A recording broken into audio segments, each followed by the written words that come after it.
talk about dealing with disappointment and regret. These are parts of life that we don't like, we don't enjoy talking about, yet they happen often. We have a plan of how we wanted something to go. We have an idea of what we think things should be, how we think they should happen, and then they don't go that way.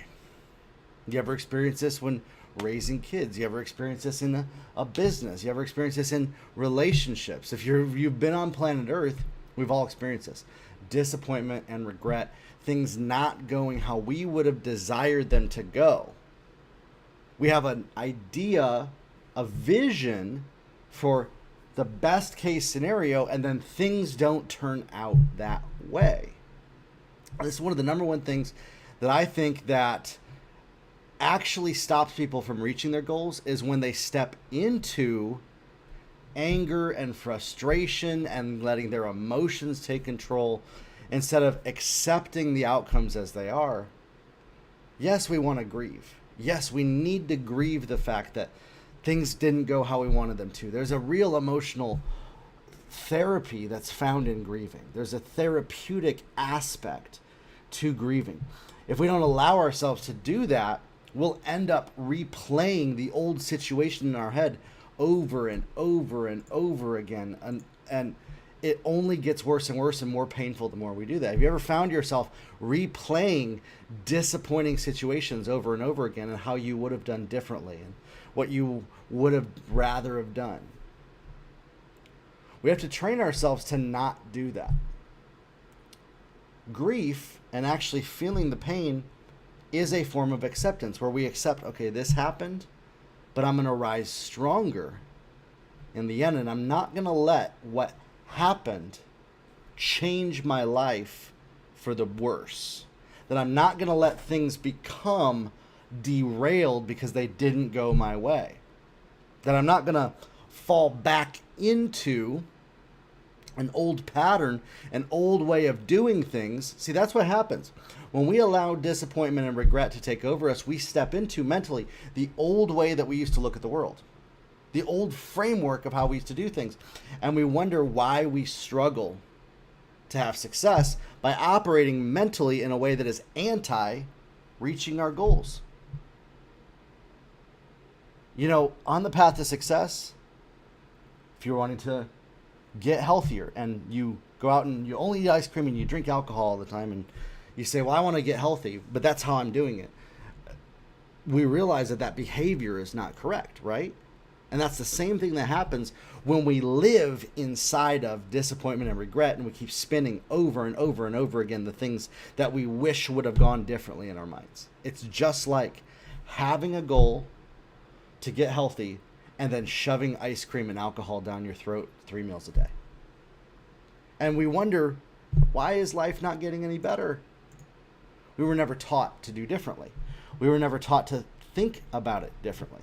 And so I want you to open yourself up to, just as we know that eating ice cream 3 meals a day and drinking alcohol 3 meals a day is not the way to be healthy, that if you have a goal in life that you're going to look at, living in the sadness, living in the regret, living in the disappointment, replaying what you hate about your life, what you hate about how things happen, how you wish they could have been done differently, that you intentionally train yourself to not do that. Most people never will. Most people don't have the mental capacity to train themselves to not do that. And for those of you that do, and you learn that, and honestly, going through therapy is a big thing that can help with this. Me working with my therapist is what taught me this.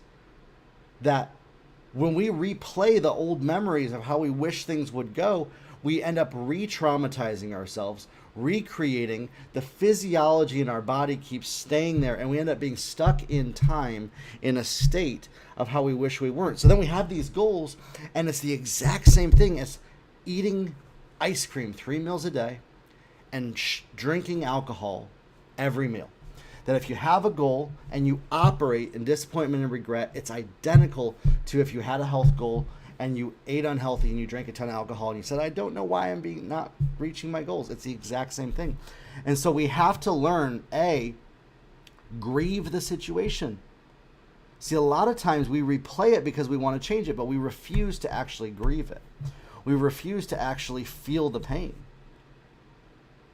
Replaying the situation is not feeling the pain, and it's different for everybody. Again, I'm not a professional therapist. I would recommend talking with a professional through some of this to help you work through some of those disappointments and regrets in your life.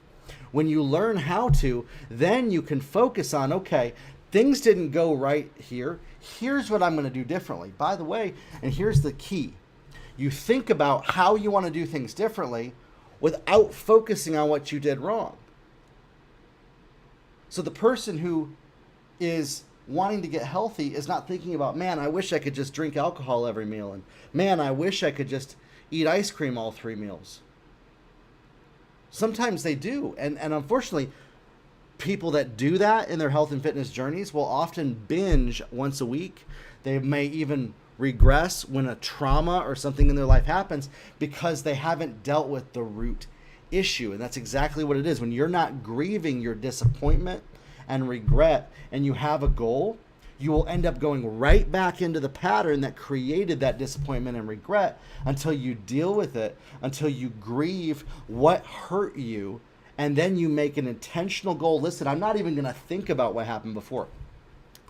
This is the risky part, but this is the magic part. Hear me out. If you got to this point in this video, this is like the gold nugget of this whole training. But it is going to be the hardest thing that some of you have ever done in your life.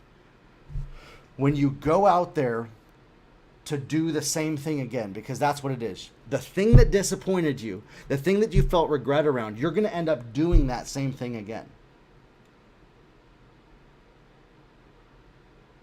You lost a business. You lost millions of dollars. So you got a choice. I'm never going to do that again, or I'm going to do it again.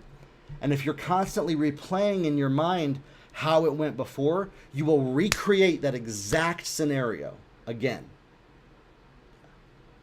until you can intentionally not even consider what happened before. In the new season, you take the wisdom that you learned. See, that's how you know that you've healed through the disappointment and regret. You take the wisdom that you learned and you apply it to the new scenario, but you don't allow the past failure to be stuck in the back of your mind every single day. If it is, that is something, my friends, like if you're going after a goal and all you can think about is that past failure, that past moment in time where things went horribly and you got disappointed and have regret, that's the area to talk with a professional about, to work through, because you still are locked. Your brain is wired to suck you back into that old way of doing things.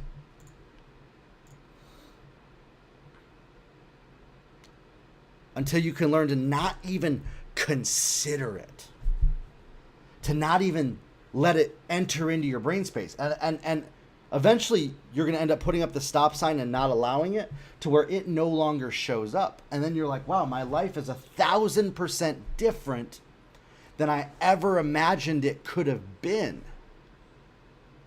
by you not considering that. But I'm telling you, that's the hardest, scariest thing you're ever going to do. But it's worth it. And that, my friends, is the one thing that most people, especially when they set out in business, in life, relationships, health, wealth, whatever it is, they refuse to do. Their brain is wired to prevent them from ever doing what I told you to do until they work through, usually with a professional, how to not operate in that framework. See, what it is it's our brain telling us to not get eaten by the tiger again, to not get bitten by the poisonous snake. So we have to actually rewire and reprogram the way that our brain has been chemically designed to protect us and keep us safe in order to be successful. And most people will never do that because it's the most terrifying thing that they could ever do. But I'm telling you, when you do it and when you have guidance and you have a mentor and you have somebody that can walk with you through this, the results are magical. You will see your life change different than you ever imagined. And that, my friends, is how we deal with disappointment and regret to rise stronger. There's actually a book, Brene Brown wrote it, called Rising Strong. And she talks about this a lot. And if you study how the brain works, if you study trauma, if we study science, all of this is proven.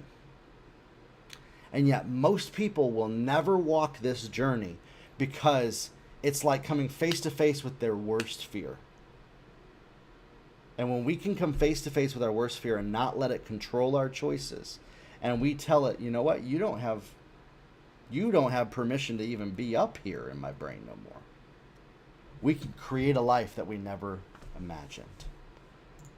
All right, everybody. So I hope this has been helpful. I hope this has helped you think about some stuff about how to deal with disappointment and regret more powerfully. We'll talk soon, everybody.